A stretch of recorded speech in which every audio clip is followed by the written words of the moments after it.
प्रेम धरती की जड़ों में समाया है। हमारे देश की मिट्टी में एक तरफ जहां वीरों का खून मिला है, वहीं एक हिस्सा उन प्रेमियों को लहू से भी सना हुआ है जिन्होंने दुनिया का प्रेम का असल मतलब समझाया है। प्रेम करना भले ही आसान हो सकता है, मगर इसे निभाना आसान नहीं। प्रेम ने हमेशा प्रेमियों से बलिदान मांगा है और इस बलिदान ने प्रेम को हमेशा के लिए अमर कर दिया है। ऐसे ही बलिदानों ने इतिहास के पन्नों पर अपने खून से लिखी है कुछ प्रेम कहानियां, जो ये बात चीख चीख कर बताती हैं कि प्रेम ठंडे पानी का चश्मा नहीं, बल्कि दहकते आग का दरिया है। कभी ये प्रेम तपते रेगिस्तान में जला, तो कभी इसी दीवारों में चुनवाया गया, मगर जितना भी बार इसे दबाने की कोशिश की गई, इतिहास ने उतने ही स्पष्ट अक्षरों में इनकी कहानी अपने सीने पर लिखी। तो चलिए आपको बताते हैं कुछ ऐसी ही प्रेम कहानियां के बारे में जो अधूरी रहकर भी मुकम्मल हो गई। नमस्कार साथियों, आपकी अपनी ज्ञान गंगा यूट्यूब चैनल में एक बार फिर से आपका बहुत बहुत स्वागत है। दोस्तों, सबसे नंबर 1 पे आते हैं शशि और पुन्नू की प्रेम कहानी।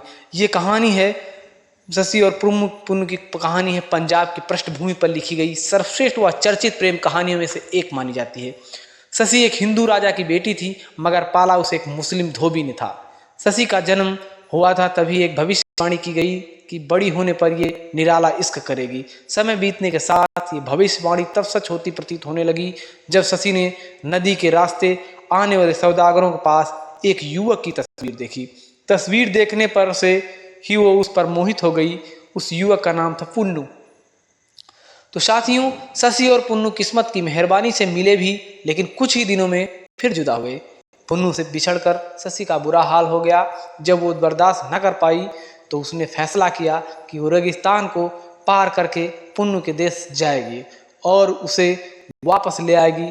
लेकिन इतना आसान कहाँ था। साथियों, रेगिस्तान की तपिश को शशि की कोमल देह सह नहीं पाई और वह उसी रेगिस्तान की गर्म रेत में दफन हो गई। इधर पुन्नू जब होश में आया तो उसे सबसे पहले शशि का ख्याल आया। वो उससे मिलने को तड़प उठा और चल पड़ा उसके राज की ओर। मगर रेगिस्तान में आने के बाद उसे एक चरवाहे से पता लगा कि उसकी शशि ने यहीं दम तोड़ दिया था। बस फिर क्या था दोस्तों, शशि के बिना भला पुन्नू कैसा जीना पसंद करता। पुन्नू ने भी खुद को खत्म कर लिया। दोनों इस तरह दुनिया से चले गए, मगर इनकी प्रेम कहानी अमर हुई। दोस्तों, दूसरे नंबर पे आते हैं ढोला और मारू की कहानी। ढोला कहते हैं जिस प्रेम में इंतजार न हो वो प्रेम सच्चा हो ही नहीं सकता। ये तो फल है, जितना पके उतना ही मीठा होता है। ढोला और मारू की प्रेम कहानी भी कुछ ऐसी ही है, इसी इंतजार से जुड़ी हुई है। सल्लाह कुमार नरवर के राजा नल के पुत्र थे। उनका 3 साल की उम्र में ही जांगलू देश के पवार राजा पिंगलू की पुत्री मारवाड़ी से कर दिया गया था। उस समय राजकुमारी की उम्र बहुत छोटी थी, इस कारण उसकी विदाई नहीं की गई थी। कुछ समय बीतने के बाद राजकुमार की शादी कहीं और कर दी गई। समय बीत गया, साल कुमार भी अपनी पहली पत्नी के विषय में सब भूल गए। दूसरी तरफ राजकुमारी जैसे जैसे बड़ी हो रही थी, वैसे वैसे साल कुमार और उसके प्रेम को लेकर उसके सपने भी बड़े बड़े हो रहे थे। इधर राजकुमारी के पिता ने पहले कई बार पुत्री की विदाई के संबंध में नरवर राज्य को बहुत बार संदेश भेजे, लेकिन उधर से कोई जवाब नहीं आया था। अंत में राजकुमारी मारवाड़ी के पिता ने एक चतुर ढोली को संदेश पहुंचाने का काम सौंपा। ढोली का काम होता था नगर नगर जाकर लोकगीत सुनाना। चतुर ढोली नरवर पहुंच गया तथा मल्हार राग में राजकुमारी के दिल का हाल अपने गीतों के द्वारा बयान करने लगा।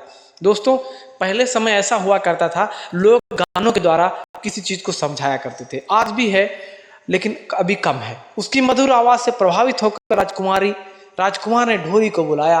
तब उसने राजकुमारी के दिल का सारा हाल तथा उनके विवाह की सारी बात राजकुमार को बता दी। राजकुमार को सब याद आ चुका था तथा वो अपनी राजकुमारी से मिलने के लिए व्याकुल हो गए। उनकी दूसरी पत्नी मालवाणी ने उन्हें रोकने के बहुत प्रयास किए, मगर राजकुमार अपना सबसे तेज ऊंट लेकर राजकुमारी को लेने निकल पड़े। वर्षों बाद राजकुमार और राजकुमारी आमने सामने थे। दोनों का मिलन हो चुका था, लेकिन उन्हें वापस लौटने में बहुत कठिनाइयों का सामना करना पड़ा। रेगिस्तान की तपती रेत में जलना पड़ा, राजकुमारी को सांप का डंक झेलना पड़ा। इसके साथ ही दुश्मनों से भिड़ंत भी हुई, लेकिन आखिरकार प्रेम की जीत हुई और दोनों ने अपने राज नरवर लौट आए। राजस्थान में राजकुमार और राजकुमारी की ये कहानी ढोला और मारू के प्रेम कहानी के नाम से आज भी जानती। कुछ क्षेत्रों में ढोला और मारू के नाम से नाटक भी किए जाते हैं। दोस्तों, आप किसी बड़े बुजुर्ग से पूछोगे तो ढोला और मारू की कहानी सभी बुजुर्गों को पता है। अब नंबर 3 पे आते हैं, पृथ्वीराज चौहान तथा रानी संयोगिता की कहानी। ये कहानी दिल्ली के सिंहासन पर बैठने वाले अंतिम हिंदू सम्राट पृथ्वीराज चौहान और उनकी पत्नी संयोगिता की है। संयोगिता पृथ्वीराज के परम शत्रु जयचंद्र की पुत्री थी। दिल्ली के सिंहासन पर बैठने के बाद युवा सम्राट पृथ्वीराज की ख्याति दूर दूर तक फैल गई थी। इधर राजकुमारी संयोगिता के रूप के भी खूब चर्चे थे। इन दोनों के बीच में प्रेम की कड़ी बना एक चित्रकार वह देश भर में घूम घूम कर पराक्रमी योद्धाओं का चित्र बनाता था। इसी तरह पृथ्वीराज का चित्र भी कन्नौज जा पहुंचा। उनका चित्र देखने के बाद राजमहल की लड़कियों के बीच उनके ही चर्चे थे। ये चर्चाएं जब राजकुमारी संयोगिता तक पहुंची तो उनका भी मन हुआ कि पृथ्वीराज का चित्र देखा जाए, और जब उन्होंने चित्र को देखा तो पहली नजर में ही पृथ्वीराज को अपना मान बैठी। साथियों, इसी तरह इसी चित्रकार के द्वारा ही संयोगिता का चित्र पृथ्वीराज के पास पहुंचाया गया और उधर भी वही हाल हुआ जो उधर संयोगिता का हुआ था। इसी बीच जयचंद्र ने संयोगिता का स्वयंवर रचने का फैसला किया। पृथ्वीराज को छोड़ उसने सभी राजकुमारों के पास न्योता भेजा। इधर पृथ्वीराज को नीचा दिखाने के लिए उसने उनके सामने मूर्ति बनाकर उसे द्वारपाल की तरह द्वार पर खड़ा कर दिया, यानी कि चौकीदार बना के खड़ा कर दिया। संयोगिता जब अपना वर चुनने स्वयंवर में आई तो पृथ्वीराज को वहां ना देखकर निराश हो गई। वो इधर उधर माला लिए फिरती रही, लेकिन किसी के उसने वरमाला नहीं डाली।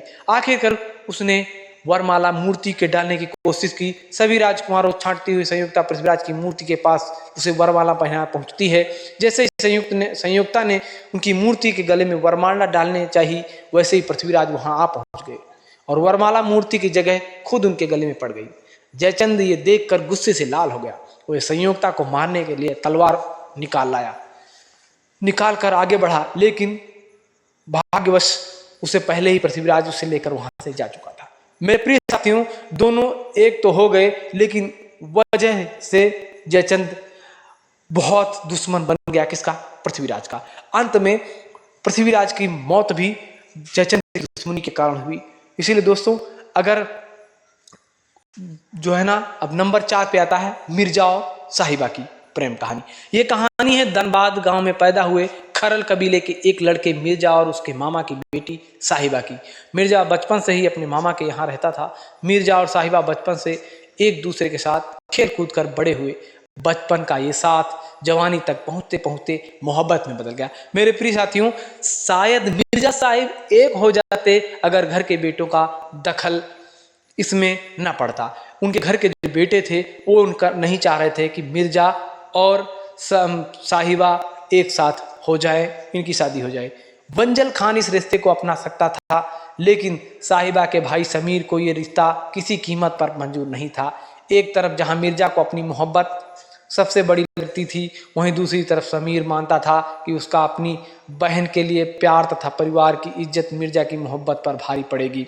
समीर ने जैसे ही तैसे मिर्जा को उसके गांव दानबाद भेज दिया और इधर साहिबा की शादी कहीं और तय कर दी। इस बात का पता जब मिर्जा को लगा तो उसने जोश में आकर अपना घोड़ा तैयार कर लिया और निकल पड़ा साहिबा को अपनी बनाने। मिर्जा साहिबा को भगाने में कामयाब हो गया। दोनों काफी दूर निकल आए। मिर्जा रास्ते में एक जगह आराम करने के लिए रुका। एक पेड़ की छांव में साहिबा के साथ सुकून से बैठा। मिर्जा कुछ देर के लिए सो गया। इस बीच साहिबा ने अपने भाइयों को बचाने के लिए मिर्जा के तीर तोड़ दिए। दरअसल वो मिर्जा की ताकत को जानती थी। उसे पता कि उसके तीरों के सामने उसके भाई नहीं टिकेंगे। दूसरी ओर उसे विश्वास था कि वो अपने भाइयों को मना लेगी। इतनी ही देर में मिर्जा को चारों तरफ से घेर लिया गया। मिर्जा अपने तीर खोजता रहा, मगर सारे तीर टूट चुके थे। वो समझ गया कि ये साहिबा का ही किया धरा है। इधर मिर्जा मौत के घाट उतार दिया गया। साहिबा उसकी मौत को बर्दाश्त न कर सकी तथा उसने खुद को मार लिया। साहिबा बेवफा नहीं थी, बस वो सही गलत तय नहीं कर पाई। इसलिए दोस्तों, कभी भी सही गलत समय से पहले तय कर लेना चाहिए, नहीं तो घातक हो सकता है। उसे मिर्जा और अपने भाइयों दोनों से प्यार था। मेरे प्रिय सज्जनों, 5वें नंबर पे आते हैं हीर और रांझा। ये सबकी सुनी सुनाई कहानी है, सब लोग हीर और रांझा के बारे में जानते हैं। एग्जाम्पल भी लोग देते हैं तो कहते हैं क्या आप हीर और रांझा बने घूम रहे हो। हीर रांझा की कहानी दुनिया को बतलाती है कि इंसान के लिए प्यार से बड़ी दौलत और कुछ भी नहीं है। प्यार की पहचान हो जाए तो कोई बादशाह अपना तख्त छोड़कर सन्यासी तक बन सकता है। तख्त हजारे गांव के एक संपन्न परिवार का लड़का रांझा अपने माँ बाप का लाडला था। वहीं सियाल कबीले की हीर की सुंदरता के चर्चे हर तरफ थे। रांझा वैसे तो 4 भाइयों में सबसे छोटा होने के कारण पिता का दुलारा था, लेकिन अपने भाइयों और भाभियों के भेदभाव के कारण घर छोड़कर आया था। उसकी किस्मत उसे भटकाते हुए सियाल ले आई। यही उसने हीर को पहली बार देखा और उसे दिल दे बैठा। वो हीर के पिता के यहाँ भैंसों की देखभाल और उन्हें चराने का काम करने लगा। हीर भी उसकी मोहब्बत में पड़ चुकी थी। दोनों के प्रेम को 12 साल बीत गए। मेरे प्रिय सज्जनों, इस प्रेम कहानी के साथ वियोग तब जुड़ गया जब हीर की शादी सैदा खेड़ा के साथ कर दी गई। रांझा इस वियोग को सह न सका और गोरखनाथ से दीक्षा लेकर सन्यासी बन गया। वो हीर के वियोग में भटकता रहा और एक दिन किस्मत उसे हीर के ससुराल तक ले गई।